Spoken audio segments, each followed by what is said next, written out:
Bismillahirrahmanirrahim. Assalamualaikum warahmatullahi wabarakatuh. Alhamdulillah wassalatu wassalamu ala Rasulillah ma ba'du. Ikhwan sekalian yang semoga dirahmati oleh Allah Subhanahu wa taala dan juga akhwat yang semoga dirahmati oleh Allah Subhanahu wa taala. Alhamdulillah kita sudah sampai pada sesi yang keempat. Pada siang hari ini insyaallah kita akan lanjutkan pembahasan daripada qasidah Abi Muzahim allati qalaha fil qurra wa husnil ada. Kita sudah sampai pada bait ke-29. Silakan dibuka untuk yang di buku karya Al-Ustaz Randy hafizallahu taala, ada pada halaman 53. Halaman 53 bait ke-29 kita akan bahas. Berkata An-Nadhim rahimallahu taala, wa innal ladzi tukhfihi laysa bimudghamin wa bainahuma farqun fafarriqhu bil yusri.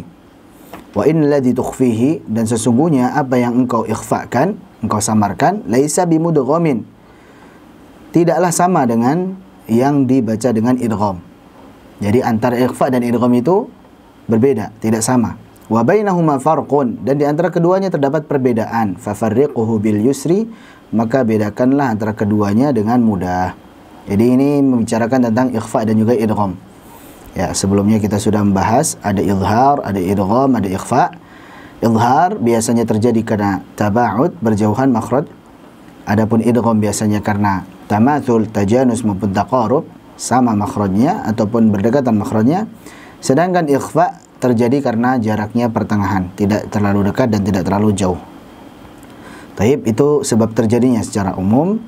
Kemudian perbedaan antara ikhfa dan idgham di antaranya kita rangkum di sini. Yang pertama adalah bahwa ikhfa itu samar antara izhar dan idgham.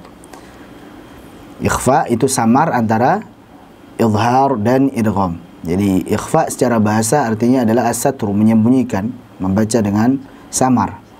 Antara izhar jelas dan idgham melebur ke setelahnya. Sedangkan idgham dia melebur ke huruf berikutnya. Ini bedanya yang pertama. Ya, contoh misalkan dibaca ikhfa seperti mi'tin, ini samar antara min, antara jelas nunnya, atau antara mid masuk kepada ta, sehingga jadilah mi'tin. Jadi zat daripada huruf nun hilang, tersisa sifat gunnahnya saja, kemudian siap-siap ke huruf ta. Mi'ti, demikian. Adapun kalau idgham, contoh misalkan lan nusyrika atau min waliyin, dia melebur ke huruf berikutnya. Min waliyin, man mana'a, melebur ke huruf berikutnya. Itu perbedaan yang pertama. Perbedaan yang kedua, untuk ikhfa terjadi karena jarak antara makhrajnya pertengahan. Jadi ikhfa seperti huruf-huruf ikhfa pada nun sukun dan tanwin yang ada 15 itu, dari mulai huruf sif dzatana kam jala syakhsun qad sama dum thayyiban zid fi tuqan dhalima, itu makhrajnya pertengahan, tidak sedekat huruf-huruf idgham dan juga tidak sejauh huruf-huruf izhar, maka dibaca ikhfa, samar. Kemudian idgham biasanya terjadi karena sama atau berdekatan makhrajnya. Ya, sama bisa jadi karena tamathul maupun tajanus. Tamathul maksudnya sama makhrajnya dan sama sifatnya, sedangkan tajanus sama makhrajnya beda sebagian sifatnya, dan taqarub itu berdekatan makhrajnya. Perbedaan yang ketiga, untuk ikhfa terjadi pada satu atau dua kata. Jadi ikhfa itu bisa jadi dalam satu kata, bisa jadi dalam dua kata. Ini ikhfa. Baik. Contoh misalkan anqadha, ini dalam satu kata, nun sukun ketemu qaf. Anqadha, anka. Baik.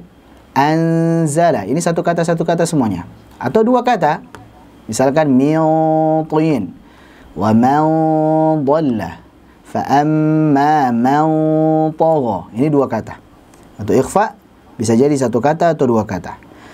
Idgham terjadi pada dua kata saja. Baik. Idgham terjadi pada dua kata saja. Contohnya nun sukun ketemu dengan ya. Contohnya faman ya'mal. Jadi kalau nun sukun ketemu ya dalam satu kata, contoh qin sin bunyan, contohnya afwan.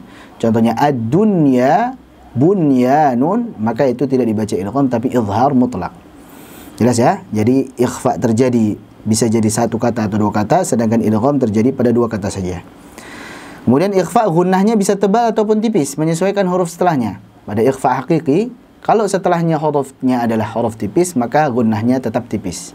Anta, untha, man dzalladzi, tetap tipis gunnahnya. Tapi kalau setelahnya tebal, anqadha. Baik, contoh lagi qismatun dhiza. Maka menjadi tebal karena huruf setelahnya tebal. An salatihim. Adapun kalau idgham maka gunahnya selalu tipis. Jadi gunahnya tetap tipis. Ini kalau idgham. Ya contoh misalkan nun sukun ketemu dengan waw min waliyin. Tetap tipis gunahnya. Bukan min jadi tebal min ditebalkan, tidak. Selanjutnya perbedaan yang berikutnya, ikhfa selalu disertai dengan gunnah. Jadi ikhfa pasti ada gunnahnya. Ikhfa hakiki ada gunnahnya. Baik, ikhfa syafawi pun demikian. Tarmihim bihijarah. Adapun kalau idgham, ada idgham yang bi gunnah, ada yang bila gunnah. Idgham bi gunnah contohnya nun sukun ataupun tanwin ketemu yanmu, ya nun mim waw dalam dua kata. Kemudian idgham bila gunnah contohnya nun sukun ketemu lam ataupun ra. Ya, mir rabbihim, ar rabbihim. Baik. Maka itu tidak ada gunnahnya. Kemudian yang terakhir, ikhfa tidak terbagi, sedangkan idgham dia terbagi menjadi idgham kamil dan naqis. Ya, idghamnya bisa jadi sempurna seperti mim ketemu mim, nun ketemu nun, sempurna dia ke huruf berikutnya. Baik, atau tidak sempurna, naqis, contohnya nun sukun ketemu ya, nun sukun ketemu waw, masuk ke huruf ya tapi masih menyisakan sifat gunnah pada huruf nun. Jadi may ya'man. Masuk ke ya dia secara makhraj. Tapi ada gunnahnya. Gunnahnya punya siapa ini? Gunnahnya punya huruf nun. Atau ta sukun ketemu ta. Ta masuk kepada makhrajnya huruf ta. Ta. Contohnya basalta, ahaltu. Tapi masih menyisakan sifat idbaq dari huruf ta tersebut. Itu perbedaan yang terakhir. Untuk idgham ada idgham kamil dan idgham naqis. Baik. Sudah direkodkan? Sudah. Lanjut. Berikutnya bait ke-30. Terkait dengan sukun dan harakat. Berkata An-Nadhim rahimahullah ta'ala, wa qul inna taskina al-hurufi li jazmiha wa tahrikaha lirraf'i wal nasbi wal jarri. Ini berkaitan dengan sukun dan harakat, dan ini sebenarnya menyinggung tentang ilmu nahwu sedikit, maka tidak perlu kita mendetail di dalamnya karena bukan pembahasannya. Namun kita artikan di sini, wa qul, dan katakanlah, inna taskina al-hurufi, sesungguhnya sukunnya huruf itu li jazmiha, karena jazmnya. Jadi huruf kata ya yang mu'rab, di dalam bahasa Arab ada yang mu'rab, ada yang mabni. Jadi ada yang mu'rab, ada yang mabni. Untuk yang mu'rab, kenapa dia bisa sukun? Karena jazm. Jadi jazm itu tanda utamanya adalah sukun. Walaupun bisa jadi jazm itu bisa dengan hadfu harfil illah atau hadfun nun misalkan. Baik. Yaf'aluna lam yaf'alu, berarti hadfun nun. Baik. Misalkan yad'u lam yad'u, hadfu harfil illah. Jadi wawu yang tadinya yad'u ada wawunya, kemudian jadi lam yad'u, wawunya dibuang. Atau sukun. Contohnya misalkan falyaqta', misalkan thumma liyanzur, atau lam af'al, lam af'al. Asalnya af'alu menjadi lam af'al, jadi sukun. Jadi sukunnya huruf itu biasanya karena jazmnya. Dan ini di ilmu nahwu ya, secara detail ilmu nahwu. Dan itulah pentingnya seorang yang mempelajari tajwid juga harus belajar bahasa Arab. Karena ini nyambung bahwa ilmu tajwid sebenarnya adalah bagian dari ilmu bahasa Arab. Ya, karena pentingnya ilmu tajwid ini mempelajari tentang tata cara membaca Al-Quran yang benar, maka menjadi ilmu yang mustaqil. Tapi jangan lupa, dia asalnya induknya adalah ilmu bahasa Arab. Maka jangan dipisahkan, belajar tajwid atau belajar bahasa Arab. Semuanya pelajari. Bahkan seorang yang mempelajari ilmu tajwid, apalagi guru tajwid, dia wajib untuk bisa bahasa Arab. Bagaimana antum bisa menjelaskan kepada murid-murid antum kalau antum tidak paham bahasa Arab, apalagi yang bentuknya nazam seperti ini? Jadi ini penting. Apalagi ketika seseorang dia membaca Al-Quran dengan fasih, kemudian berikutnya dia mentadaburinya. Bagaimana dia bisa mentadaburinya kalau dia tidak mengerti bahasa Arab? Maka syaratnya harus tahu bahasa Arab. Jadi belajarilah bahasa Arab dengan baik. Wa qul inna taskinal hurufi li jazmiha wa tahrikaha, dan berharakatnya huruf tersebut lirraf'i, bisa jadi karena marfu', karena rafa', wan nasbi, bisa jadi karena nasab, berarti mansub, atau wal jarri, bisa jadi karena jar, majrur. Baik. Jadi kondisinya majrur. Dan jar bisa jadi, jar itu nama lainnya adalah al-khafdu. Jadi al-jarru dan juga al-khafdu itu sama saja. Nah, kita lihat di sini pada bait ke-30 ini Imam Al-Khaqani menjelaskan tentang kondisi sukun dan harakat pada huruf-huruf hijaiyah. Hal ini terjadi pada kata yang mu'rab, yaitu yang berubah kondisi harakat huruf terakhirnya. Berikut ini gambaran global harakat i'rab beserta sebabnya. Jadi dhammah itu karena rafa'. Jadi kenapa berharakat dhammah? Yaf'alu misalkan. Yajlisu. Kenapa dhammah? Karena marfu' dia. Tidak ada amil nasab, tidak ada amil jazm, tidak ada amil tidak ada amil nasab, tidak ada amil jazm gitu. Kenapa kok dhammah tadi? Karena apa? Karena tidak ada amil nasab, tidak ada amil jazm. Tapi kalau isim misalkan jalasa Muhammadun. Muhammadun kenapa dhammah? Ya, karena tidak ada amil nasab, tidak ada amil jazm. Ya, dia sebagai fa'il. Contoh, ini contoh saja. Kemudian fathah, kenapa bisa fathah? Nasab, dia dalam kondisi mansub. Karena ada amil nasab, contohnya lan yaf'ala. Lan yaf'ala. Kenapa fathah di sini? Karena nasab. Ada amil nasab. Apa amil nasabnya? Lan. Ini contoh saja. Tayyib. Atau isim, kenapa maf'ul? Kenapa fathah? Karena maf'ul. Tayyib. Contohnya misalkan akala Muhammadun ta'aman. Ta'aman. Kenapa ini fathah ini? Kenapa? Karena dia maf'ul. Jadi nasab kondisinya dan karena sebabnya adalah maf'ul bih. Kemudian kasrah dikarenakan jar atau khafd. Ya, ada amil, ada huruf jar misalkan, ada fil masjidi. Kenapa kasrah ini? Karena ada huruf jar. Atau karena idhafah misalkan, kitabu Muhammadin. Kenapa Muhammadin? Karena dia mudhaf ilaih. Jadi idhafah dengan kitabu. Demikian. Taib, adapun sukun karena jazm, kita sudah jelaskan tadi. Ada amil jazm, contohnya lam. Ya, lam yaf'al, lam af'al. Taib, lam yaf'alu. Itu hadfu harfin nun. Jadi hadfun nun berarti nunnya dibuang, asalnya yaf'aluna pada af'alul khamsah, kemudian menjadi lam yaf'alu. Baik, atau ada la nahiyah, la taqraba. Baik, la taqraba. Ini contohnya. Jadi demikian ya, itu di ilmu nahwu secara detailnya. Adapun yang menjadi pokok pembahasan kita di ilmu tajwid sebenarnya intinya adalah saat huruf itu sukun kita ucapkan sukunnya dengan jelas. Saat huruf itu berharakat fathah kita ucapkan fathah dengan jelas. Saat berharakat kasrah kita ucapkan kasrah dengan jelas. Saat berharakat dhammah kita ucapkan dhammah dengan jelas. Jangan sampai berubah bunyinya, karena ketika berubah bunyinya, bunyi daripada harakat tersebut nanti masuknya kepada lahan jali. Contohnya an'amta jadi an'amti. Contohnya alhamdu jadi alhamda. Diubah harakatnya maka menjadi lahan jali. Mafhum ya insyaallah. Selanjutnya bait yang ke-31. Jadi bait ke-30 tadi tentang sukun dan harakat. Sekarang 31 tentang harakat dan lain-lain. Faharrik wa sakin wa qata'an taratan wasil wa makin wa mayyiz baina maddika wal qasri. Faharrik, maka ucapkanlah setiap huruf dengan jelas baik saat berharakat. Jadi kalau hurufnya berharakat, ucapkan harakatnya dengan jelas. Wasakin, kalau hurufnya sukun, ucapkan sukun dengan jelas. Wa qata'an, kalau hurufnya itu atau katanya itu adalah maqtu', kata yang terpisah. Contohnya an dengan la, kemudian inna dengan ma, kemudian anna dengan ma, misalnya itu maqtu', terpisah. Dibacanya annama. Kalau anna sendiri, ma sendiri, maka maqtu', itu tulisannya terpisah berarti.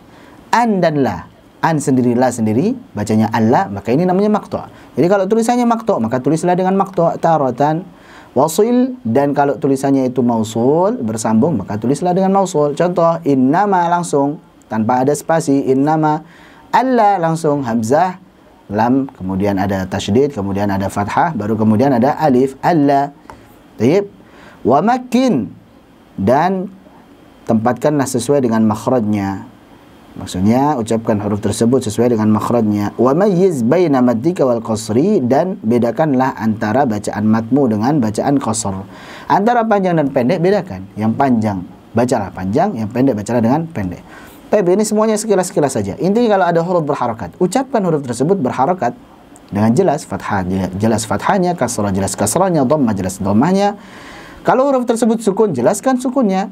Kalau kata tersebut maqtu', maka apa? Pisahlah, antum bisa berhenti pada salah satunya. Nanti kita akan pelajari insyaallah. Kalau tulisannya itu mausul bersambung, maka tulislah dan juga nanti bacalah dengan bersambung, dan ucapkan setiap huruf dari makhrajnya serta bedakan antara bacaan yang panjang dan pendek. Baik. Pertama yang kita akan bahas adalah terkait dengan harakat. kita mengenal itmamul harakat, mengucapkan harakat dengan sempurna. Harakat itu maknanya adalah gerakan. Suatu yang bergerak itu biasanya hidup, sehingga harakat adalah tanda hidup. Tanda huruf itu hidup, dia berharakat. Dan harakat dalam bahasa Arab itu ada harakat asliyah, harakat pokok, ada 3 yaitu fathah, kasrah, dhammah. Dan ada harakat far'iyah, yaitu harakat mumalah, yang miring, imalah, baik itu imalah sughra maupun kubra. Wadduha, wadduhi, misalkan majriha, imalah kubra. Wadduha, taqlil, imalah sughra. Atau apa? Ishmam, harakat musyammah, contohnya misalkan qila, suiqa, ghidha, tapi ini pada riwayat dan qiraat yang lainnya. Kalau riwayat Hafs an Asim, ya, sebagaimana harakat asli ada 3, fathah, kasrah, dhammah, adapun dipakai yang far'iyah hanya yang imalah kubra saja, majriha saja. Baik, kita kembali bahwa harakat dalam bahasa Arab ada yang asli, ada yang far'iyah. Harakat asli ada 3 yaitu fathah, kasrah, dhammah. Untuk yang fathah berbunyi A pada huruf yang tipis dan berbunyi O pada huruf yang tebal. Untuk yang dhammah berbunyi U, untuk yang kasrah berbunyi I. Ini itmamul harakat. Dan ketiga harakat tersebut harus diucapkan dengan sempurna sehingga bunyi aslinya tidak berubah ketika diucapkan. Adapun cara mengucapkannya dengan sempurna adalah sebagai berikut. Fathah, ketika kita mengucapkan fathah, sebagaimana namanya fataha yaftahu fathan fathatan, membuka mulut tapi dengan ukuran yang sewajarnya saja. Fathun wasat, membuka dengan sewajarnya saja, yang penting terdengar di telinga kita bahwasanya ini vokalnya A, tipis A, tebal O. Taib, yang tipis jangan sampai jadi O. Allahu, Baqarah, Batili, maksudnya ketika yang tipis dibaca dengan tipis ba, a, ta, tha, ja. Taib. Sedangkan yang tebal dibaca dengan tebal o, ro, so. Dan membuka di sini maksudnya adalah menjauhkan antara rahang atas dan rahang bawah. Bukan membuka bibirnya, tapi kemudian rahangnya digigit. She, so, do, ini salah. Ro, ya, dibuka bibirnya tapi apa, rahangnya menggigit, ini salah. Maksud membuka adalah menjauhkan rahang bawah dan rahang atas. Contoh misalkan a, kita jauhkan, ada yang terbuka di situ, infitah di situ. Ini fathah. Baik, jadi maksud dari fathah menjauhkan rahang bawah dan rahang atas. A, ba, ta, tha. Jangan berlebihan. E, b, t. Jangan juga malas-malasan. O, bo, to. Jangan juga berlebihan harus misalkan 3 jari atau 4 jari. A, ba, ta. Nah, ini salah. Biasa saja. A, ba, ta. Assalamualaikum. Orang Arab biasa ngomong Assalamualaikum. Assalamualaikum. Bukan Assalamualaikum. Baik. Untuk huruf yang tebal sama, dijauhkan rahang atas dan rahang bawahnya. Hanya saja bentuk bibirnya lebih seperti agak tertutup, ya. Seperti orang bengong begini. O, ro, so, do. Tanpa kita monyongkan, karena nanti monyong itu haknya apa? Haknya dhammah. Jadi kalau kita letakkan satu jari di sini tidak mantul. Jadi ro, so, do. Taib, ro, so, do. Tapi kalau ro, so, do, to, do. Nah, ini salah. Kenapa? Karena monyong adalah haknya dhammah. Ini terkait dengan fathah, ya. Cara mengucapkan fathah dengan sempurna adalah dengan membuka mulut dengan ukuran yang sewajarnya saja. Membukanya pada huruf tipis beda dengan membukanya pada huruf yang tebal. Baik, jadi itu fathah. Fathah dia bergerak dengan cara membuka mulut. Dhammah bergerak dengan cara memonyongkan kedua bibir. Dhamma yadhummu dhamman, dhammatan. Dhammah artinya apa? Mengumpulkan kedua bibir, maksudnya memonyongkannya. Baik, dibaca dengan sempurna. Bu, tu. Jangan malas-malasan. Bu, tu, na'budu. A'udzu, jangan. Na'budu, a'udzu, dijelaskan. Adapun kasrah, al-kasru atau al-khafdu, al-inkhifad, rendah, maksudnya menurunkan rahang bawah, merendahkan rahang bawah. I, B, T. Baik. I, B, T. Demikian. Mafhum ya, insyaallah. Jadi a, kemudian o, ro, so, do pada huruf yang tebal, u, bu, tu. Baik. Kemudian i, b, t. Ini cara mengucapkan harakat dengan sempurna. Adapun sukun ya bukanlah termasuk harakat. Jadi sukun bukan harakat. Sukun secara bahasa artinya adalah tenang, sakinah, tenang. Diam, yang bermakna diam. Huruf yang bertanda sukun berarti huruf yang mati. Jadi ini huruf sukun, berarti huruf yang mati, non sukun atau non mati. Hal ini terjadi karena tasadum. Jadi benturan antara sisi anggota makhraj dengan sisi yang lainnya. Jadi kalau sukun itu terjadinya karena tasadum, tabrakan. Ab, taib, at, tabrakan antara sisi makhraj dengan sisi makhraj yang lainnya. Jadi kalau yang berharakat itu dengan taba'ud, dengan menjauhnya antara satu sisi makhraj dengan sisi yang lainnya. Ba, kita tanya begini, ba, taib, ba, bi, taib, bu, taib, terbuka. Jadi menjauh maksudnya, menjauh antara satu sisi makhraj dengan sisi yang lainnya. Jadi berharakat itu dengan taba'ud, menjauhnya satu sisi makhraj dengan makhraj yang lainnya. Adapun kalau yang sukun dengan tasadum, bertabrakannya antara satu sisi dengan sisi yang lainnya. Jelas ya insyaallah. Cara mengucapkan cara mengucapkan huruf yang bertanda sukun adalah dengan mengembalikan ke makhraj asalnya tanpa dipengaruhi oleh harakat huruf sebelumnya. Jadi gampang. Jadi ketika sukun misalkan a, taib, misalkan ba, ab, ibe, ube. Jangan monyong ubu, salah. Ube, at, it, ut, ut. Balik lagi. Kenapa? Karena posisi normalnya huruf ta saat sukun adalah di sini. Taib berarti ut. Taib. Kemudian uth. Ath, if, uth. Jangan monyong uth. Dan kalau monyong uth, maka ini jadi ismam. Kita memonyongkan kedua bibir tanpa suara dhammah, ini salah. Mafhum ya insyaallah. Berkata Imam Ahmad At-Tibi rahimahullah taala dalam Manzumatul Mufid fi ilmi at-tajwid, wa kullu madmumin fala yatimma illa bi dhammi asy-syafatayn dhamma wa dhun khifadin bin khifadin lil fami yatimmu wal maftuh bil fath fahmi. Dan setiap yang berharakat dhammah maka ia tidak akan sempurna kecuali dengan memonyongkan kedua bibir dengan sempurna. Illa bi dhammi asy-syafatayn dhamma maksudnya semonyong-monyong yang maksudnya dengan sempurna. Wadun khifadun bin khifadun ilfam yatimu. Adapun yang berharakat kasrah maka akan sempurna dengan menurunkan rahang bawah IBT. Wal maftuhu bil fathi. Adapun yang berharakat fathah maka dengan membuka akan sempurna abata. Taib ifham. Asalnya ifham menjadi ifhami supaya serasi dengan ilfami. Maka fahamilah kaidah ini. Itu poin yang pertama pada bait yang ke 31, yaitu tentang itmamul harakat dan juga sukun. Selanjutnya, poin berikutnya adalah ketika beliau mengatakan waqta'an taratan wasil. Ini terkait dengan maqtu' dan mausul. Apa itu maqtu'? Maqtu' yang tulisannya itu terpisah. Jadi menjadi dua kata. An dan la. Baik. Anna dan ma. Inna dan ma. Contohnya. Sedangkan yang mausul itu bersambung. Allah langsung bersambung. Atau annama, innama, tanpa spasi. Anda bisa lihat di situ. Contoh daripada maqtu'. Contohnya adalah an dan la. Bacanya sama. Allah. Untuk yang mausul yang bersambung. Allah. Fathah. Hamzah fathah. Kemudian lam tasydid. Kemudian fathah dan alif. Sedangkan kalau yang maqtu'. Hamzah fathah. Nun sukun. Kemudian lam. Yang tasydid. Kemudian apa? Fathah dan kemudian alif. Sama-sama bacanya Allah dan Allah, bedanya pada rasmnya, tulisannya. Untuk yang maqtu', apa faedahnya kita mengetahui ini? Untuk yang maqtu', maka kita nantinya ketika waqaf idtirari, waqaf darurat karena kehabisan napas, kaget dan sebagainya, atau waqaf ikhtibari ketika dites seorang guru, coba antum berhenti di sini. Antum bacanya ini ketika berhenti Allah atau boleh berhenti di an? Karena tulisannya itu an dan la, maka boleh berhenti pada an. Tapi ini wakafnya ingat, wakaf idtirari, wakaf darurat atau ikhtibari, wakaf untuk ngetes, untuk ujian. Taib. Adapun kalau yang tulisannya mausul, nggak mungkin berhentinya di an, nggak ada nunnya di sini secara rasm nggak ada. Jadi wakaf pada rasm mushaf. Tulisannya Allah ya sudah berhentinya pada alif, Allah. Demikian. Sama juga misalkan inna dan ma. Kalau yang maqtu' inna dan ma, maka kalau semuanya berhenti dengan waqaf idtirari maupun ikhtibari pada inna dan ma, maka berhentinya boleh pada in atau boleh pada ma, inna ma. Tapi kalau pada mausul yang tulisannya tanpa spasi, inna ma langsung, maka tidak boleh berhenti pada in. Nggak boleh. Karena rasmnya apa? Langsung inna ma disambung. Inna ma, demikian. Jelas ya ini insyaallah ini terkait maqtu' dan mausul secara ringkas. Selanjutnya yang beliau tegaskan pada baitnya adalah kita mengucapkan setiap huruf sesuai makhrajnya dan sifatnya masing-masing. Begitu pula huruf yang panjang diucapkan dengan panjang sesuai kadarnya, huruf yang pendek diucapkan dengan pendek pula. Ini tentang mad dan qasr. Nanti insyaallah akan dibahas tentang mad dan juga qasr setelah ini insyaallah. Bait ke-32 sampai 33. Perhatikan.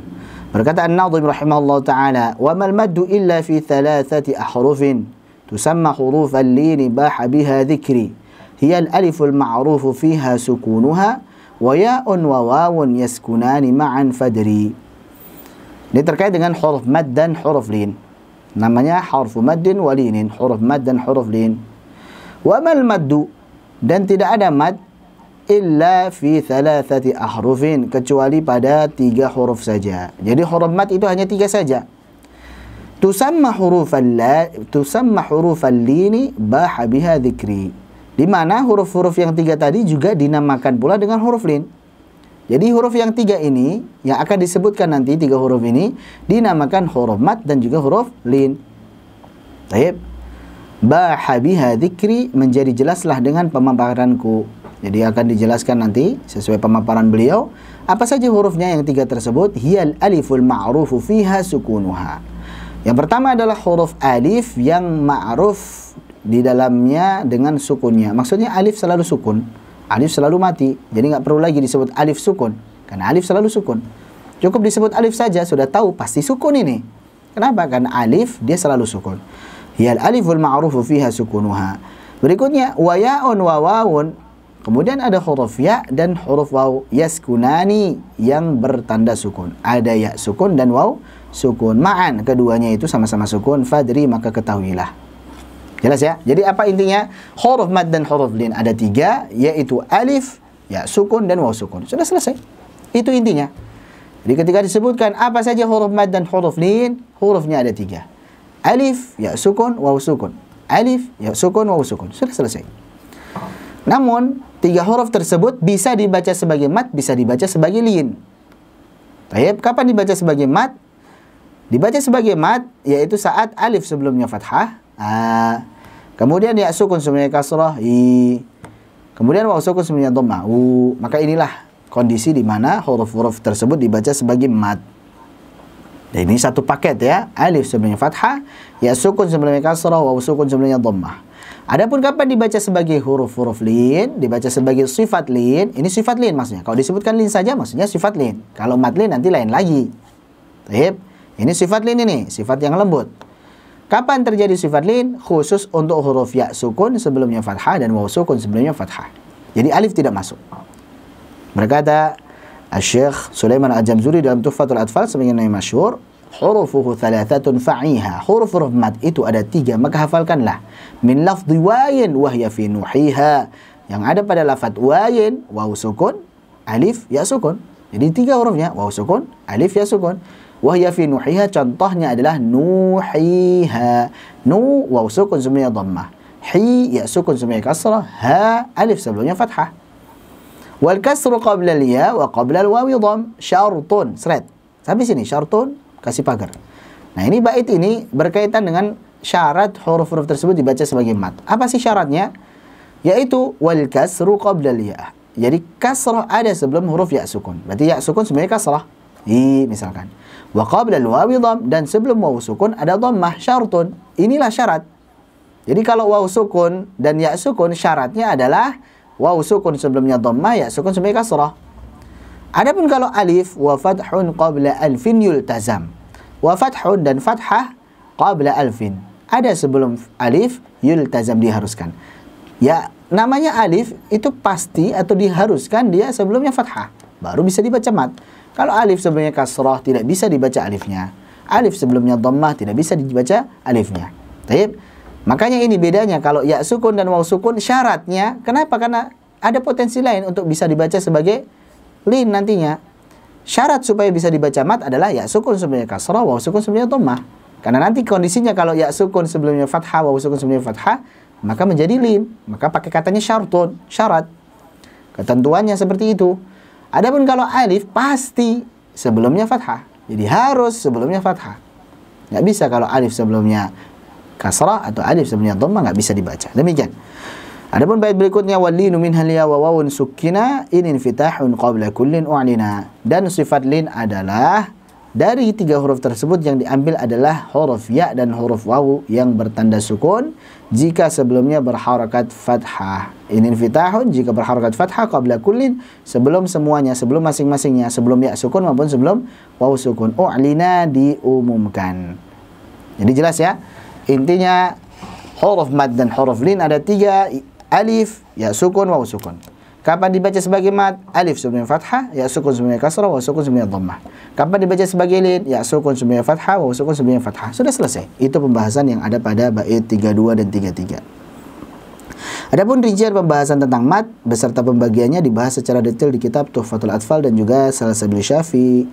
Silakan merujuk kepada kedua kitab tersebut jika memang diperlukan. Jadi kalau antum pengen detailnya tentang mad beserta pembagiannya, hukum-hukumnya, maka itu ada pada Tuhfatul Atfal maupun Salsabil Syafi. Bait ke-34, proporsional dalam pengucapan.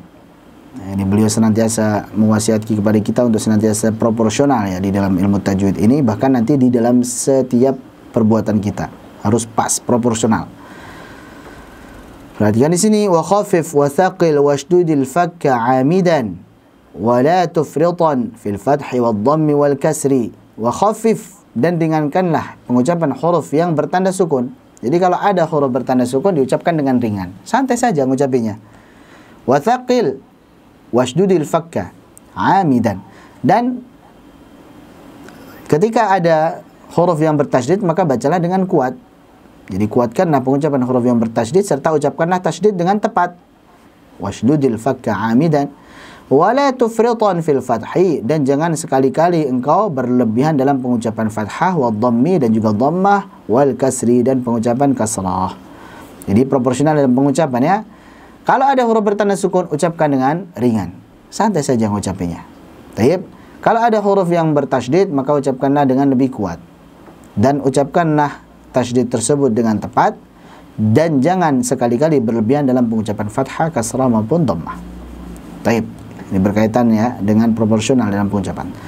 Yang harus kita perhatikan, bahwa saat huruf itu bertanda sukun, tidak semuanya lantas kita baca dengan bermudah-mudahan, dengan santai. Kita lihat dulu apakah ini sifatnya syiddah, rakhawah, atau bainiyah. Kenapa? Karena syiddah, bainiyah, dan rakhawah ini di antara sisi perbedaannya adalah pada tekanannya. Jadi ketika huruf sukun bersifat syiddah, ya tentu tekanannya lebih kuat. A, I, U. Baik. Jadi syiddah, bainiyah, dan rakhawah ini juga bisa dilihat dari sisi kekuatan sandaran pada makhrajnya. Jadi kalau syiddah kuat dia. A, I, U, yu'minu, mu'minun. Baik. Adapun ketika dia bersifat tawasud atau bainiyah, al, tidak terlalu ditekan. Al, tidak terlalu ditekan, tapi al, agak lunak sedikit. Mafhum? Ketika dia memiliki sifat rakhawah, maka lebih lunak lagi. As, ash. Bisa bedakan kan? Jadi ketika sukun itu sebenarnya juga menyesuaikan sifatnya, apakah syiddah, tawasud, atau rakhawah. Jadi tekanan yang ada pada makhraj menyesuaikan sifat-sifatnya tadi. Jelas ya insyaallah. Jadi bukan semuanya langsung dibaca ringan, bukan. Demikian juga saat bertasydid, ini juga sama. Dari segi aliran suaranya pun juga berbeda-beda. Kalau yang tadi syiddah tidak mengalir sama sekali. Yu'minun, mu'minun. Kalau yang tawasud ngalir sedikit. Alhamdu, an'amta, ar-rahmani, na'budu, ngalir sedikit. Kalau yang rakhawah ngalirnya lebih banyak. Contohnya bismillahi ar-rahmani asy-syaitani. Baik. Itu perbedaannya saat bertasydid. Dan ucapkanlah tasydid dengan tepat. Jangan berlebihan dalam ucapkan fathah. Contoh, ucapkan fathah ketika berlebihan. Pengen menipiskan fathah tapi terlalu tipis jadi imalah. Imalah sughra.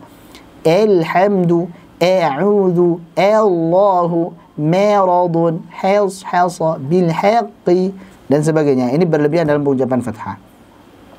Atau berlebihan dalam membukanya. Harus berapa jari tadi? Abata. Ini salah. Ketika dhammah juga demikian. Jangan terlalu monyong, nanti kram bibirnya. Jangan terlalu monyong sekali. Kasrah pun juga jangan terlalu ke bawah. Ya karena itu. Jadi suaranya E. Biasa saja I. Jangan sampai E. Jangan terlalu direndahkan suara atau rahang bawahnya. Demikian. Dan ini bisa didapat dengan talaki kepada guru yang mumpuni. Jadi intinya kita dapatkan suara yang tepat, akurat itu dengan talaki dengan guru yang mumpuni. Bait ke-35 dan 36. Peringatan tentang huruf hamzah. وَمَا كَانَ مَهْمُوزًا فَكُنْ هَامِزًا لَهُ وَلَا تَهْمِزًا مَا كَانَ يَخْفَى لَدَى النَّبْرِ وَإِنْ تَكُ قَبْلَ الْيَاءِ وَالْوَاوِ فَتْحَةٌ وَبَعْدَهُمَا هَمْزٌ هَمَزْتَ عَلَى قَدْرِ. وَمَا كَانَ مَهْمُوزًا, dan jika engkau mengucapkan huruf yang hamzah, maksudnya huruf hamzah, kalau ada huruf yang merupakan huruf hamzah, fakun hamizan lahu, maka ucapkanlah hamzah tersebut dengan jelas. Jadi intinya kita ucapkan hamzah dengan jelas.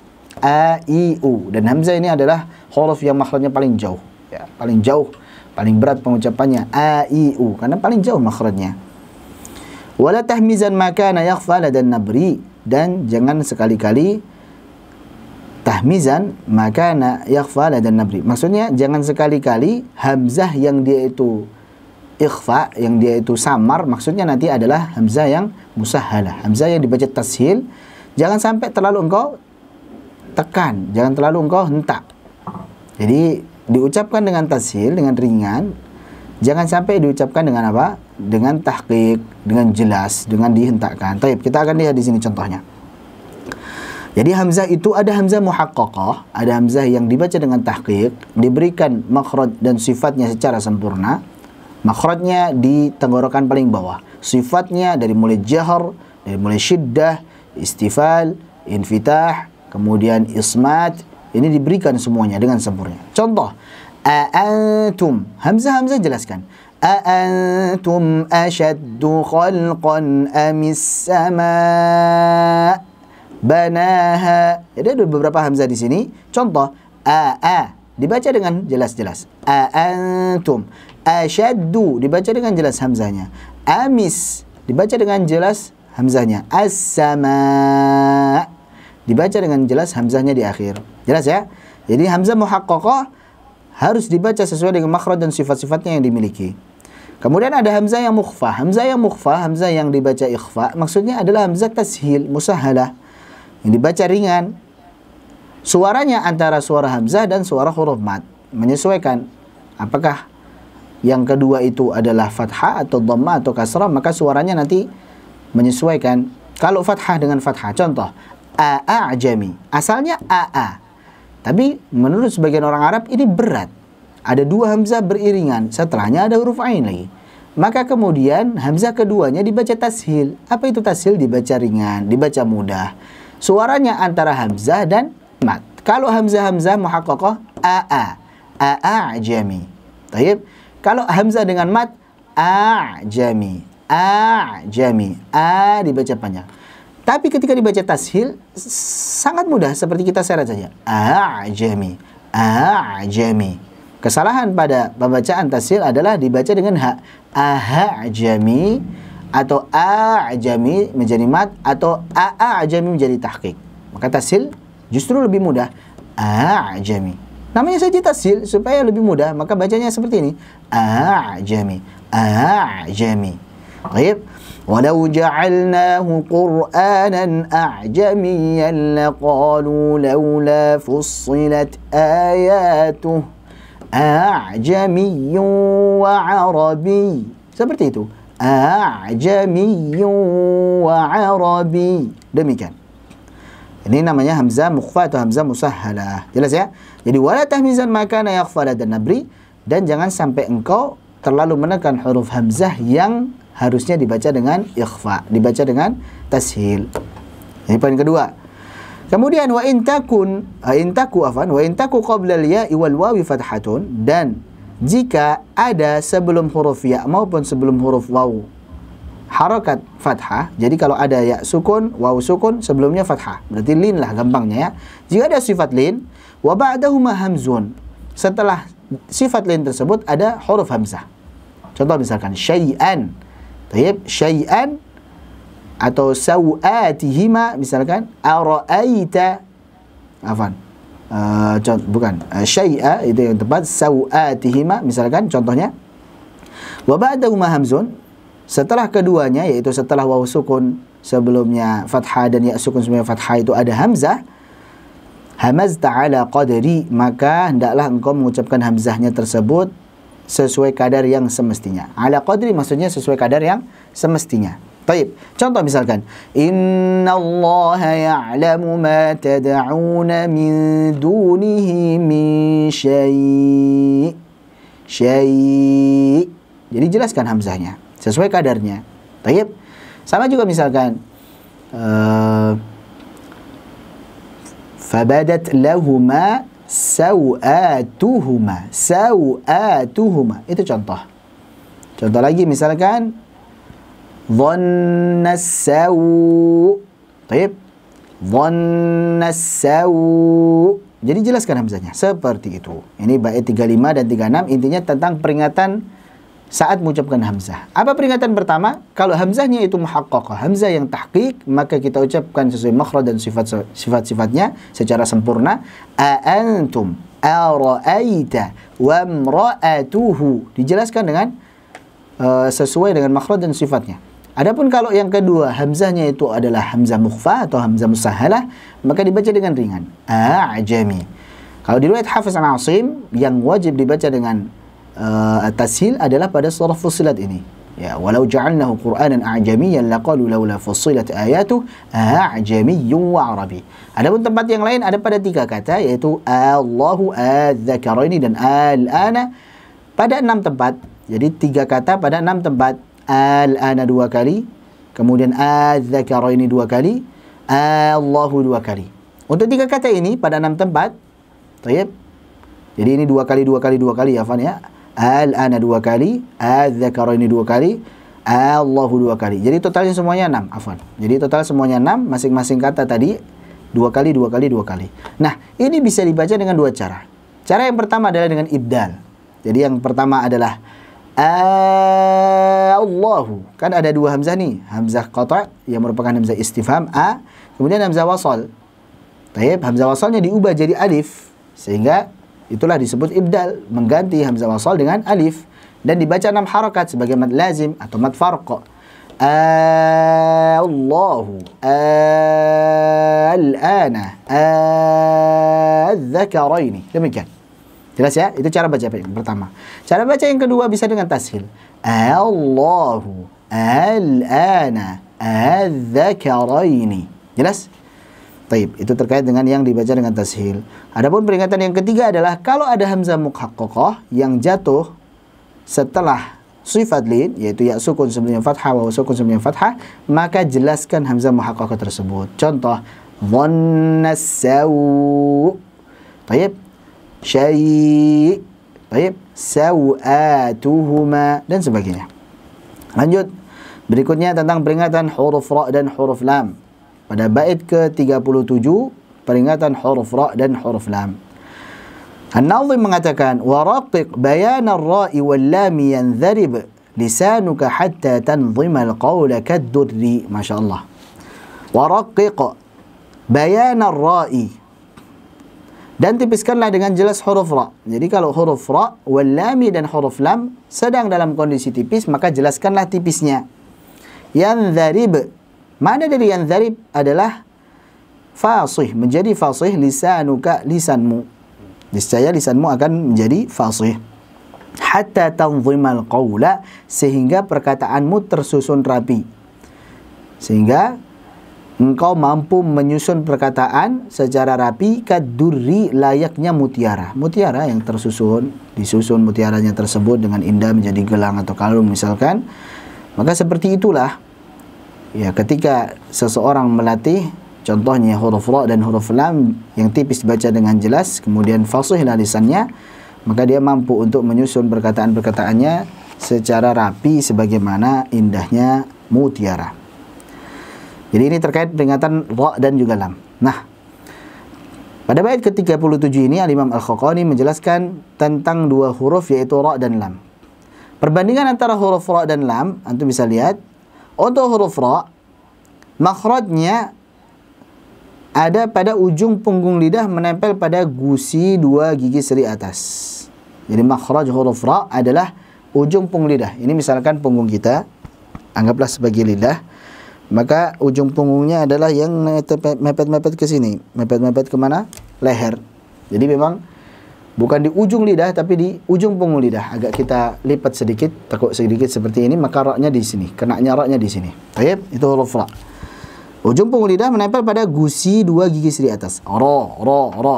Dan huruf ra ini nantinya bisa dibaca tebal dan bisa dibaca tipis. Sebagaimana lam, bisa dibaca tebal, bisa dibaca tipis.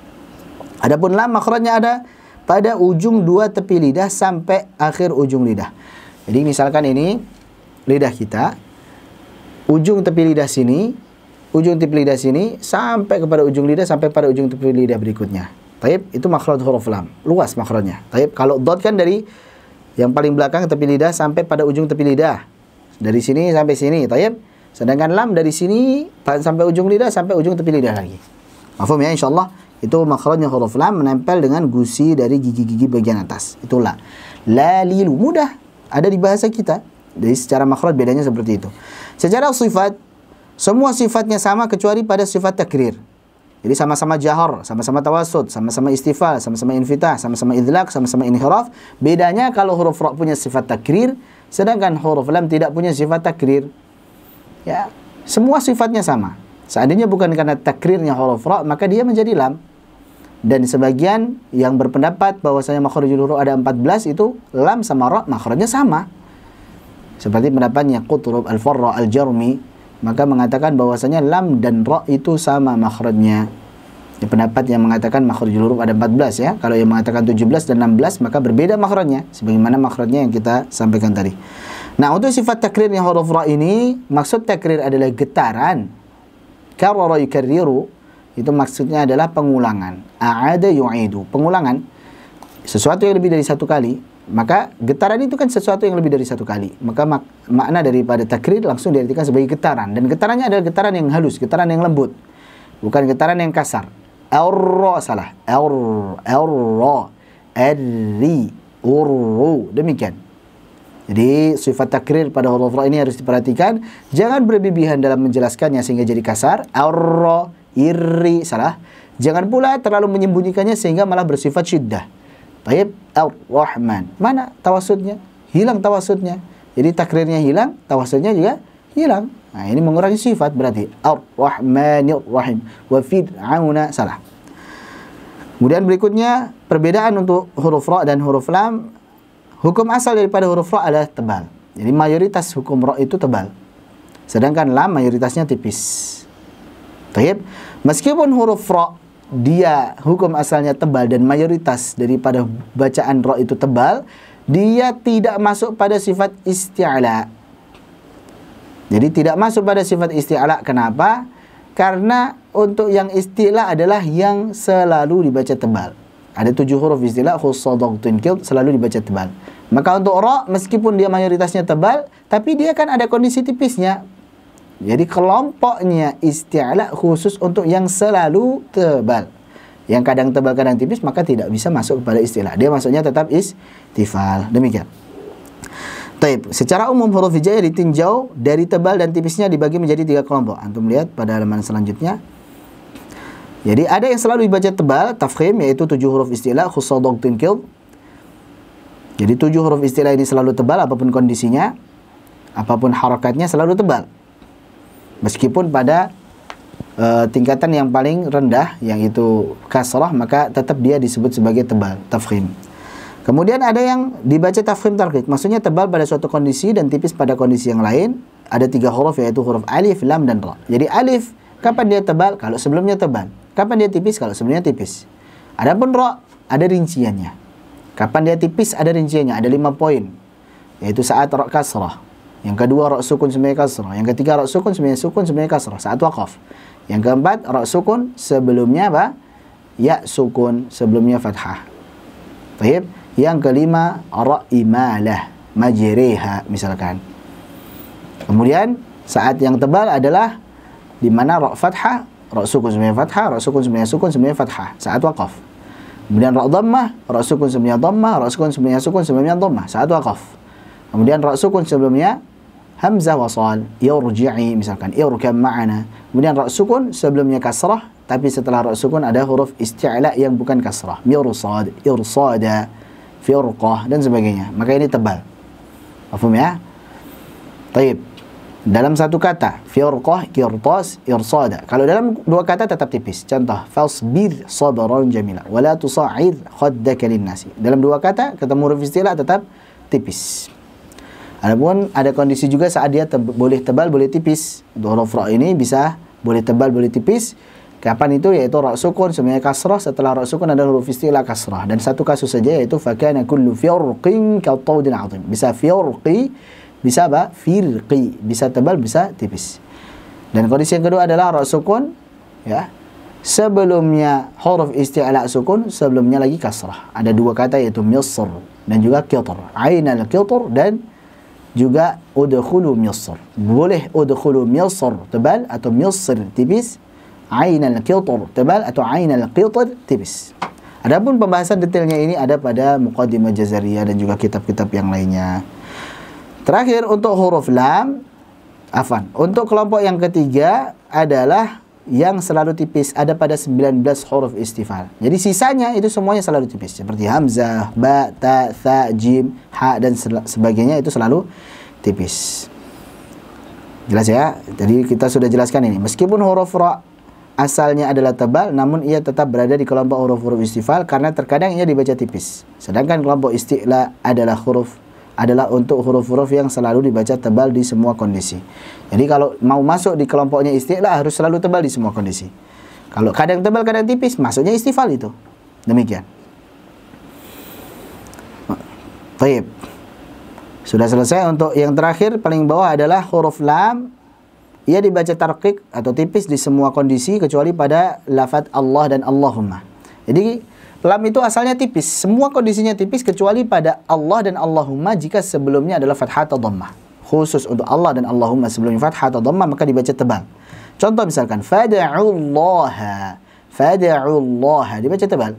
Abdullahi dibaca tebal. Kemudian wa idz qalu Allahumma dibaca tebal. Gampang ya insyaallah. Baik. Nah, kita break dulu mungkin 1 menit. Break dulu 1 menit. Ada pertanyaan.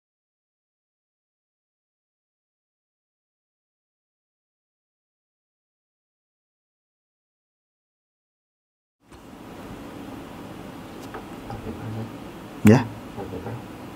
Ya, wallpaper aja.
Baik, jazakumullah khairan, kita lanjutkan ya insyaallah. Mungkin ada pertanyaan dulu kita akan jawab. Apa yang pertama tadi pertanyaan? Yang Anda tahu bahwa jenis hamzah itu hamzah qata dan wasal. Tapi Anda pernah dengar dari satu sumber bahwa hamzah tashil juga termasuk jenis hamzah. Baik, barakallahu fiik. Jadi hamzah ditinjau dari kesempurnaan pengucapannya, ada hamzah yang tahqiq, ada yang tashil. Hamzah yang tahqiq dan tashil. Maksudnya hamzah yang tahqiq, hamzah yang diucapkan secara sempurna, makhrajnya dan sifat-sifatnya. A, I, U itu namanya hamzah tahqiq. Adapun hamzah yang tashil dibaca dengan ringan suaranya antara hamzah dan juga huruf mad. Contohnya a'jami, Allahu, adzakarain, al-ana. Itu contoh untuk hamzah yang tashil. Dan ini pembagian hamzah berdasarkan apa? Berdasarkan kesempurnaan pengucapannya. Mafhum ya? Tapi kalau untuk hamzah qata' dan hamzah wasal, itu adalah perbedaan antara jenis hamzah ditinjau dari untuk hamzah qata' dia selalu terbaca pada kondisi apapun, sedangkan hamzah wasal terbaca hanya saat di awal saja. Jadi ditinjaunya dari kapan ia bisa terbaca sebagai hamzah. Jadi kalau hamzah qata', hamzah yang selalu terbaca pada setiap kondisi, dimanapun dia, di depan, di tengah, di akhir, selalu terbaca itu. Wa hamzatun tathbutu fil halaini hamzatu qata'in nahwu abyadaini. Hamzah yang dia tetap terbaca dalam dua kondisi, maksudnya saat di permulaan dan saat diwasal, saat disambung, maka disebut sebagai hamzah qata'. Contoh abyadaini, anta, ulaika, utiya, nasya'a, sa'ala. Yang kalau ditandanya secara dhabt adalah kepala huruf ain. Gampang ya? Jadi kepala huruf ain itu tanda hamzah qata'. Ya, seperti ini, kepala huruf ain, antum masyhur insyaallah. Ana, utiya, kemudian amana. Itu maka hamzah qata' itu terbaca kapan? Saat memulai kalam maupun saat di tengah-tengah, saat kita wasal. Nah, untuk hamzah wasal kapan terbaca? Dia hanya terbaca saat permulaan kalam saja. Al-masjidu, ar-rahmanu, alhamdu. Tapi kalau disambung di wasal tidak terbaca dia. Bismillahirrahmanirrahim. Alhamdulillah. Baik, ar-rahmanirrahim. Ar-rahmanirrahim. Jadi hamzah wasalnya terbaca tidak? Tidak. Kapan dia terbaca? Irji'i. Kalau di awal pengucapan saja. Jadi jelas ya. Itu dari beda sisi saja, beda pandangan saja. Untuk yang hamzah tahqiq dan hamzah tashil, perbedaan hamzah dilihat dari kesempurnaan pengucapannya, sedangkan hamzah qata' dan hamzah wasal, perbedaan hamzah dilihat kapan kondisi dia terbacanya. Jadi kapan bisa terbacanya untuk qata' di semua kondisi, sedangkan wasal hanya saat permulaan kalam saja. Mafhum insyaallah, semoga bisa difahami. Ada satu lagi. Bagaimana supaya dan tipsnya step by step untuk belajar Al-Quran ke level lanjut seperti qiraat, tafsir dan sebagainya. Apa saja pakarnya bagi kami masih pemula atau berdasarkan pengalaman Ustaz juga. Baik. Yang pertama, ketika kita ingin mempelajari Al-Quran, step yang awal adalah kita belajar membaca Al-Quran terlebih dahulu. Anggaplah metode seperti metode Iqra. Ada orang belum bisa baca Al-Quran. Apa yang dilakukan? Apakah belajar tajwid langsung atau belajar qiraat langsung? Nggak mungkin. Maka yang pertama dilakukan membaca Al-Quran dulu. Bisa baca Al-Quran dulu. Apapun metodenya. Metodenya namanya Iqra, apa tilawati atau yang lain sebagainya. Intinya dia bisa baca Al-Quran. Ya, kita belajar Iqra dulu. Ini pondasi. Itu yang pertama. Yang kedua, kalau sudah bisa baca Al-Quran walaupun belum fasih, yang penting tahu ini huruf-hurufnya apa, kemudian ini panjang, ini pendek, ini gunnah, ini tidak. Maka yang kedua adalah kita tahsin dulu. Pelajari tahsin, talaki dengan cara belajar langsung dengan guru dan belajar teori tajwidnya secara ringkas saja. Seperti metode Syafi'i misalkan, rumus kemudian praktek, rumus praktek, rumus praktek. Udah cukup itu supaya kita bisa lancar dalam baca Al-Quran. Ya, setelahnya dibarengi kalau sudah lancar baca Al-Quran stabil panjang pendek, sudah fasih, dibarengi dengan mempelajari matan ilmu tajwid seperti Tuhfatul Atfal, Jazariyah. Kemudian juga belajar setelahnya ada Salsabil Syafi'i atau Tuhfah Samanudiyah. Atau bisa diperbaiki dari segi fasahatul hurufnya pada Sakhawi, Nuniyah As-Sakhawi. Adapun kalau Manzumah Al-Khaqani ini atau Qasidah Al-Khaqani ini justru ini berisi banyak adab dan biografi saja, tajwidnya sedikit. Ini hanya sekedar kita mencari berkah kitab ulama, di mana ini adalah kitab tajwid pertama. Sebagaimana kita sampaikan di awal bahwa namanya karya di awal-awal sesuai kebutuhannya saat itu, tidak terlalu mendetail sebagaimana detailnya sekarang. Dulu nggak perlu detail-detail, orang sudah tahu sebutkan ini, yang penting antum baca ikhfa, ini baca idgham sudah paham gitu. Sekarang perlu definisinya apa, huruf-hurufnya apa, macam-macamnya seperti apa, hukumnya kalau seperti ini seperti apa dan sebagainya. Mafhum ya? Jadi kita pelajari teorinya dan juga talaki dengan guru, baru kemudian ngafal Al-Quran. Jadi menghafal Al-Quran jangan sampai terjadi kalau bacaan kita belum bagus. Jangan sampai orang tiba-tiba menghafal Al-Quran, jangan.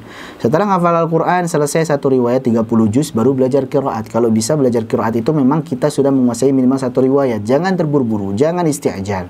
Man ista'jala syai'an qabla awanihi uqiba bihirmani. Barang siapa yang dia tergesa-gesa melakukan sesuatu, pengen dapat sesuatu sebelum waktunya, harusnya belum saatnya dia itu lari, ya kakinya terkilir gitu.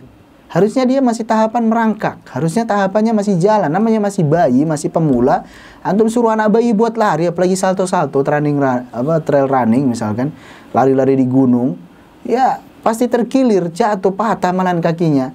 Sama juga seorang yang dia masih belum lancar baca Al-Quran, langsung belajar jebret, qiraat, syatibiyah, durrah, qiraat, asyrah kubra, misalkan, Masya Allah. Nah, ini kita harus sadar diri. Jadi itu, jangan belajar qiraat secara mendetail kecuali kalau pengen cicip-cicip saja ya oke lah gitu. Jadi kalau pengen belajar qiraat dengan sebenar-benarnya, antum kuasai minimal satu riwayat dulu, hafalkan 30 juz satu riwayat dulu, jangan tergesa-gesa. Insya Allah kalau tadarruj seperti ini, kita mendapatkan ilmu sesuai waktunya dan sesuai porsinya, insya Allah nggak kaget gitu, dan ringan gitu, karena kita sudah melalui tahapan-tahapan yang nggak langsung loncat belajar qiraat. Baik. Adapun tafsir ini lain hal. Kalau sebenarnya antum belajar tafsir belum bisa baca Al-Quran sama sekali pun juga boleh, karena ini dua hal yang berbeda. Ini kalau ini sedang mempelajari tentang cara membacanya sampai qiraat, kalau tafsir mempelajari isi kandungannya. Ini berjalan bersama. Nggak perlu nunggu antum harus hafid dulu belajar tafsir, enggak. Tapi antum bahkan belum bisa baca Al-Quran pun belajar tafsir. Ya, baca terjemahannya, baca tafsirnya, kemudian hadiri majelis tafsir para asatidzah, syekh, dengarkan kajiannya di YouTube, nggak tahu tanya. Dengan demikian, insya Allah kita bisa menggabungkan dua hal ini. Jadi sekali lagi ini dua hal yang berbeda ya. Yang satu mempelajari tentang tata cara membacanya, dimulai dengan iqra, tahsin, menghafal Al-Quran satu riwayat, baru kemudian qiraat. Yang satu lagi mempelajari tafsir supaya kita bisa mentadaburi dan mengamalkan Al-Quran. Itu sesuatu yang beda. Wallahu a'lam bishawab. Cukup insya Allah. Ada lagi pertanyaan? Sudah. Kita lanjutkan ya, supaya habis materinya. Kita akan lanjutkan pada terakhir tadi bait berapa? 38 sekarang ya. Bait ke-38 terkait dengan peringatan huruf ain dan huruf ha. Itu huruf ha ya. Huruf ain dan huruf ha. Berkata An-Nazim rahimahullah ta'ala, wa an'im bayan al-aini wal ha'i kullama darasta wa kun fid darsi mu'tadil al-amri. Wa an'im bayan al-aini wal ha'i, dan bersungguh-sungguhlah dalam menjelaskan huruf ain dan huruf ha. Kullama darasta, kapanpun engkau belajar. Wa kun fid darsi mu'tadil al-amri, dan jadilah orang yang perkaranya itu moderat, adil di dalam belajar. Jadi proporsional, adil. Mu'tadil itu maksudnya adalah adil atau moderat, tidak berlebih-lebihan, enggak ghulu, dan juga apa? Tidak meremehkan, la ifrat wa la tafrit. Dan itu memang karakter seorang muslim memang seperti itu, moderat dia, tidak berlebihan juga tidak bermudah-mudahan. Baik, kita lihat di sini. Yang pertama kita jelaskan huruf ain ya. Ketika mengucapkan huruf ain, jangan lupa makhrajnya di tengah tenggorokan. A-i-au. Yang kedua, sifat-sifatnya sempurnakan. Contoh, sifat jahr. Kemudian sifat tawassut. Baik, kemudian sifat istifal, sifat infitah, kemudian sifat apa? Ismat. A-i-au, ba-bi-bu, jangan masuk hidung, dan ba-bi-bu. Dan jangan sampai berlebihan dalam mengucapkan huruf ain tersebut maupun meremehkannya. Berlebihan contohnya, wallahu ya'lamu wa antum la ta'lamun, terlalu ditekan sehingga seperti orang yang memuntah. Dan meremehkan menjadi huruf hamzah.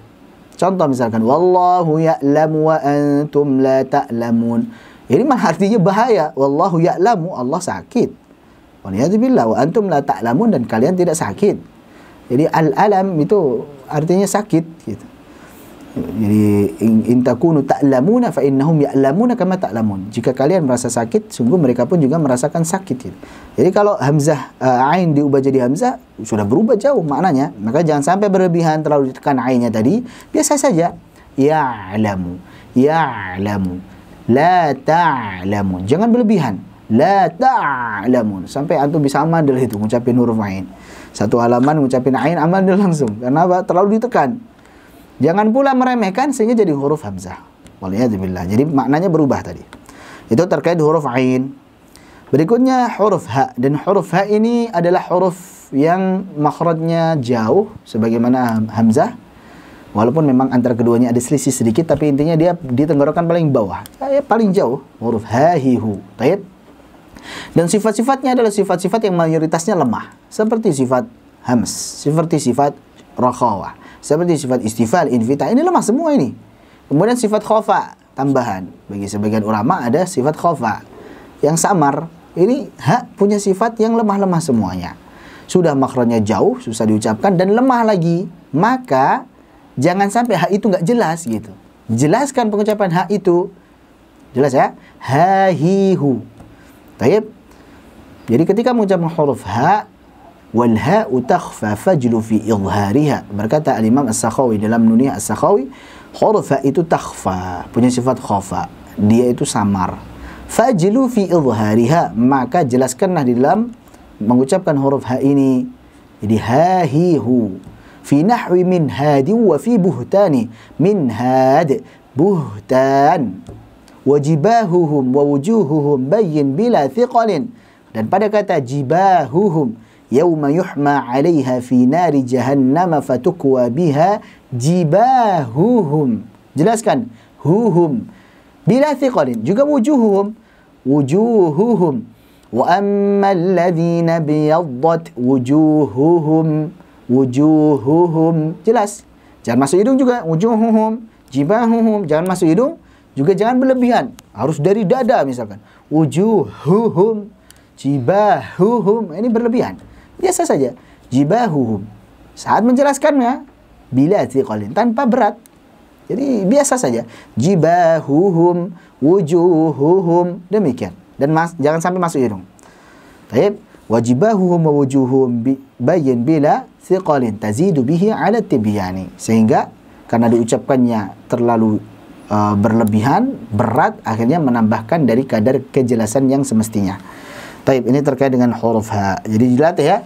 Wujuhuhum, jibahuhum. Taib, jelaskan huruf ha tersebut tanpa berlebihan. Yang terakhir yang insya Allah kita akan bahas, tapi agak panjang dan harap untuk fokus, yaitu terkait dengan waqaf dan ibtida. Bait ke-39. Berkata An-Nazim rahimahullah ta'ala, waqif 'inda itmamil kalami muwafiqan limushafina al-matluwi fil barri wal bahri. Jadi fil barri itu ya, fathah huruf ba-nya, wal bahri. Waqif, dan waqaflah, berhentilah, 'inda itmamil kalami, pada kalimat yang maknanya telah sempurna. Jadi ketika kalimat itu sudah sempurna maknanya, maka berhentilah di situ. Muwafiqan limushafina. Muwafiqan, ya, yang sesuai, berhentinya tersebut maksudnya sesuai dengan rasam tulisan yang ada di mushaf kita. Al-matluwi, di mana mushaf tersebut selalu terbaca fil barri wal bahri, baik itu di daratan maupun di lautan. Jadi insya Allah ada yang baca Al-Quran mau di daratan mau di lautan, selalu terbaca Al-Quran tersebut. Tapi jadi poinnya di sini intinya adalah terkait dengan waqaf. Kaidahnya yang beliau sebutkan adalah kalau kalam ataupun kalimat itu sudah sempurna maknanya, maka berhenti di situ. Sudah titik, ya udah berhenti, jangan nyerocos terus, jangan lanjut terus gitu. Jadi titik dan komanya perhatikan, mulai kembalinya lagi, ibtidanya lagi juga harus diperhatikan. Mafhum ya? Ini kaidah umum yang beliau berikan. Selama maknanya sudah sempurna kalimat tersebut, maka berhentilah. Dan berhentilah, kaidah yang kedua adalah dan berhentilah sesuai rasam mushaf. Nah, contoh pada maqtu dan mausul tadi, atau pada ta misalkan, ini tulisannya taknya maftuhah atau tak marbutah. Kalau tulisannya ta marbutah dibaca dengan ha. Wa syajarah, wa jannah. Contoh lagi misalkan, kalau tertulisnya dengan ta maftuhah, jimalat. Meskipun dia mufrad, jannat. Meskipun mufrad, kalau tulisannya taknya maftuhah dibaca ta. Tapi kalau tulisannya taknya itu marbutah dibaca dengan ha. Paham ya? Jadi itu maksud daripada apa? Muwafiqan limushafina. Jadi waqaf sesuai dengan rasam mushaf. Itu kaidah kedua. Kaidah pertama, kalau sudah sempurna maknanya kalimat tersebut, maka berhentilah di situ. Kaidah kedua, kalau kita berhenti, maka berhentilah sesuai dengan rasam mushaf. Paham ya? Baik, kita akan membahas tentang waqaf dan ibtida. Ada beberapa istilah yang harus kita ketahui. Yang pertama waqaf. Waqaf secara bahasa itu artinya adalah terputus. Sama waqaf itu sebenarnya secara bahasa adalah terputus. Menahan. Jadi al-habsu, menahan. Ini waqaf nih, berhenti maksudnya, berhenti. Secara istilah adalah kita berhenti sejenak ya. Sesuai dengan kadar yang semestinya. Jangan lama-lama berhentinya. Berhenti sejenak saja. Untuk apa kita berhenti? Untuk mengambil nafas. Jadi kita bernafas saat berhenti tersebut, kemudian lanjut lagi bacaannya. Jadi apa alasan kita berhenti sejenak tersebut? Untuk mengambil nafas. Namanya nafas yang ada di paru-paru sudah habis, ya kan? Kemudian apa? Kita berhenti dulu, baru kemudian narik nafas lagi, baru baca lagi. Demikian. Ini namanya wakaf. Yang wakaf ini hendaklah dilakukan di akhir ayat maupun bisa juga di tengah ayat. Bisa di akhir ayat ataupun di tengah ayat. Adapun qata', istilah berikutnya qata'. Qata' itu memutus, tuntas, sudah selesai, sudah kelar bacaan Al-Qur'annya, yaitu berhenti untuk meneruskan bacaan dan beralih pada aktivitas yang lain. Itu qata' itu. Memutus bacaan, sudah selesai, sudah tuntas bacaannya. Baik.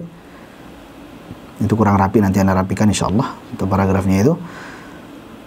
Nah, qata' ini dilakukan di akhir ayat yang tidak ada kaitan dengan kata setelahnya, baik dari segi lafaz maupun i'rab.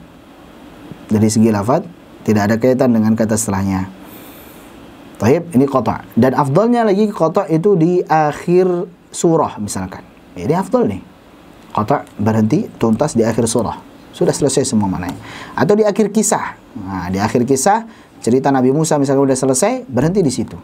Atau tentang perintah larangan, kemudian konsekuensinya sudah habis, kemudian baru nanti berpindah kepada pembahasan lain, maka berhenti di situ bagus untuk qata'. Jelas ya? Jadi qata' pasti di akhir ayat, nggak bisa qata' di tengah-tengah ayat. Antum lagi baca tengah-tengah ayat misalkan, ya ayyuhalladzina amanu kutiba alaikumus shiyam. Udah, habis itu qata', antum lanjut kepada aktivitas yang lain. Nggak bisa. Jadi selesaikan dulu. Kutiba alaikumus shiyam kama kutiba alal ladzina min qablikum la'allakum tattaqun. Ayyaman ma'dudat sampai selesai pembahasan tentang puasa, baru antum kelar bacaannya, beralih pada aktivitas yang lain. Jelas ya? Dan ketika kita qata', sudah putus bacaan Al-Quran, beralih kepada aktivitas yang lain, saat mau baca Al-Quran lagi, maka kita dianjurkan untuk membaca ta'awud lagi, isti'adah lagi, a'udzubillahi minasyaitonirrajim, dan juga membaca basmalah ketika di awal surah, kecuali di awal surah At-Taubah. Awal surah At-Taubah nggak perlu basmalah. Demikian. Istilah berikutnya adalah saktah. Saktah, as-saktu itu maksudnya adalah diam. Diam. Sakata yaskutu artinya diam. Maksudnya kita berhenti sejenak tapi tanpa mengambil nafas. Ya, kita diam sejenak. Kemudian melanjutkan lagi bacaan. Ini namanya saktah. Jelas ya? Dan saktah tandanya di mushaf bisa jadi sakata atau saktahtu atau huruf sin kecil. Nanti kalau di riwayat Hafiz an Asim, saktah itu ada saktah wajibah, ada saktah yang jaizah. Tapi kita belum tuliskan di sini, insyaallah nanti kita akan lengkapi. Jadi saktah yang wajibah pada riwayat Hafiz an Asim dari jalur Syatibiyah itu ada 4. Jadi surah Al-Kahf ayat pertama ke ayat kedua, surah Yasin, Taib, kemudian surah Al-Mutaffifin dan surah Al-Qiyamah, surah Al-Qiyamah dan Al-Mutaffifin. Ini masyhur ini, 4 saktah wajibah. Kenapa disebut wajibah? Wajib saktah, kenapa? Karena tidak boleh wasol. Wasol nggak boleh, wajib saktah dia. Tapi kalau wakaf boleh nggak? Boleh kalau memang maknanya sudah sempurna. Kalau maknanya belum sempurna nggak boleh wakaf. Jadi sekali lagi, kenapa namanya saktah wajibah? Saktah yang wajib karena tidak boleh wasol. Mau wasol nggak boleh. Antum wajib saktah di sini. Tapi kalau wakaf berhenti dengan ngambil napas boleh nggak? Boleh kalau memang maknanya sudah sempurna. Contoh misalkan di surah Al-Kahf ayat yang pertama. Alhamdulillahilladzi anzala ala 'abdihi al-kitaba wa lam yaj'al lahu 'iwaja. Baik. Di sini akhir ayat nih. Kalau antum wasal nggak boleh. 'Iwajan qayyima maknanya jadi rancu. Jadi fungsi daripada sakta adalah supaya maknanya nggak rancu. 'Iwaja itu bengkok, qayyima itu lurus. 'Iwajan qayyima seolah-olah bengkok lurus. Apa maksudnya gitu. Maka berhenti sejenak di situ. 'Iwaja qayyiman liyunzira ba'san syadida misalkan. Itu kalau mau sakta. Tapi kalau mau wakaf, maka juga boleh. Kenapa? Karena maknanya sudah sempurna. Dan juga karena di akhir ayat. Dan tidak menjadikan Al-Quran tersebut suatu yang bengkok. Sudah sempurna maknanya di akhir ayat. Jelas ya? Ini insyaAllah itu contoh. Dan yang kedua di surah Yasin. Qalu ya wailana man ba'athana min marqadina. Hadha ma wa'ada ar-Rahman wa sadaqal mursalun. Qalu orang-orang kafir mengatakan, ya wailana celaka kami, man ba'athana siapa yang membangkitkan kami min marqadina dari tidur kami. Perkataan orang kafir sampai situ saja. Orang kafir ketika mereka dibangkitkan dari alam barzah, mereka nyesel, mereka akhirnya mengatakan celaka kami. Ternyata ada hari kebangkitan ini. Siapa yang membangkitkan kami dari tidur kami ini? Mereka baru nyesel. Tayyib, adapun hadza mau'adur rahman wa sadaqal mursalun ini bukan perkataan orang kafir, ini perkataan orang mukmin. Sama-sama dibangkitkan. Orang kafir tadi nyesel, mereka akan celaka kami, siapa yang membangkitkan kami dari tidur kami? Ini ternyata ada hari kebangkitan, beneran ada. Orang yang beriman senang mereka. Hadza mau'adar rahman wa sadaqal mursal. Loh, bener kan? Nih, ini sesuai dengan apa yang dijanjikan oleh Allah yang Maha Pengasih, dan benarlah para utusan itu, para rasul itu. Jadi ini kenapa tadi saktah di situ? Qalu ya wailana man ba'atsana min marqadina, supaya menjaga makna. Ini perkataan orang kafir, ini perkataan orang beriman. Jangan tercampur aduk. Demikian. Kalau wakaf di situ boleh nggak? Boleh, karena maknanya sudah sempurna. Jelas insyaallah. Baik. Adapun di surah Al-Qiyamah yaitu waqila man raqa. Waqila man raqa. Man berhenti sejenak situ tanpa mengambil nafas dan dibaca nunnya dengan jelas karena saktah. Raqa. Demikian. Jadi waqila man raqa. Demikian. Dibaca dengan saktah. Kenapa dibaca dengan saktah? Untuk menjaga makna, untuk menjaga huruf. Kalau disambung jadi idgham. Marraqa. Marraqa ini nanti memiliki makna yang lain. Di antara maknanya Allah alam adalah rajulun katsirul huruf, yaitu seorang laki-laki yang kabur. Jadi maknanya berubah. Baik. Adapun di surah Al-Mutaffifin yaitu kalla bal rana ala qulubihim. Kalla bal rana ala qulubihim. Nah, kalau yang di waqila man raq, boleh nggak wakaf di situ? Nggak boleh karena maknanya belum sempurna. Waqila man, dan dikatakan siapa yang, siapa, belum sempurna maknanya, maka belum boleh untuk wakaf. Bolehnya apa? Untuk saktah. Jadi membaca saktah. Dalam surah Al-Mutaffifin kalla bal rana ala qulubihim. Nggak boleh dengan idraj, nggak boleh disambung wasal. Kalla bal rana nggak boleh. Dan nggak boleh juga wakaf karena maknanya belum sempurna. Wallahu a'lam bishawab. Adapun ada juga saktah yang jaizah yang diperbolehkan. Maksudnya berbolehkan adalah wasal boleh, saktah boleh. Kemudian wakaf pun juga boleh karena di akhir ayat, yaitu di surah Al-Haqqah ma aghna anni maliyah. Nah, ada hak sakt di situ. Ada hak sakt di situ. Asalnya ma aghna anni mali, ditambah dengan hak, namanya hak sakt. Ha'us sakt. Baik, menjadi ma aghna anni maliyah. Nah, halaka setelahnya huruf ha. Maka di sini ada tiga cara, bisa wasal ma aghna anni maliyah halaka, atau dengan saktah ma aghna anni maliyah halaka anni sultaniyah, atau dengan waqaf ma aghna anni maliyah berhenti halaka anni sultaniyah berhenti. Demikian. Dan juga saktah jaizah yang berikutnya di riwayat Hafs dan Asim dari Jalul Syatibi ada pada akhir surah Al-Anfal, innallaha bikulli syai'in alim bara'atun minallahi wa rasulih. Baik, itu saktah jaizah berikutnya di akhir surah Al-Anfal ke surah At-Taubah. Bisa dengan wasal innallaha bikulli syai'in alimun bara'atun minallahi wa rasulih. Bisa dengan saktah innallaha bikulli syai'in alim bara'atun minallahi wa rasulih. Bisa juga dengan waqaf innallaha bikulli syai'in alim bara'atun minallahi wa rasulih. Demikian. Tapi karena sudah jam 14.25, Anda rasa cukup dulu insyaallah, karena setelahnya ini agak panjang untuk pembagian waqaf. Ya, ada waqaf ittirari, ikhtibari, ikhtiyari, dan intizari. Ini wakaf pembagian dari segi kondisi yang membaca. Ya, kondisi membacanya darurat, kondisi pembacanya sedang dites, kondisi pembacanya sengaja berhenti, dan kondisi pembacanya sedang menjamak qiraat. Adapun nanti berikutnya ada wakaf jaiz dan ghairu jaiz. Pada wakaf ikhtiyari ini wakaf dilihat dari lafaz yang dibaca. Boleh berhenti di sini, tidak boleh berhenti di sini. Yang boleh ada tiga, yaitu tam, kafi, dan hasan. Tam artinya sempurna, kafi artinya cukup sempurna, hasan artinya bagus, qabih yang itu tidak boleh adalah qabih, yaitu wakaf yang buruk atau jelek. Demikian. InsyaAllah nanti kita akan ulang sekali lagi ya untuk wakaf dan ibtidah ini. Rasa cukup insyaAllah. Dan kita akan bertemu lagi di hari Sabtu insyaAllah pekan depan, karena waktunya adanya di hari Sabtu. Ada pertanyaan terakhir? Tidak ada? Cukup insyaAllah. Kita tutup dengan doa kafaratul majlis. Subhanakallah bihamdik, asyhadu an la ilaha illa anta astaghfiruka wa atubu ilaik. Wassalamualaikum warahmatullahi wabarakatuh.